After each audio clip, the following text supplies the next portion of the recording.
Okay, hello everyone. Here I want to provide a tutorial on how to cancel download on Netflix on an Android device.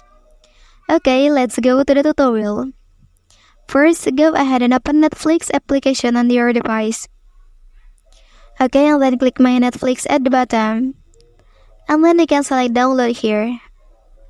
Well, and then here will appear all of downloading video. Okay, and then to cancel the download here, you can press this button. And then select cancel download.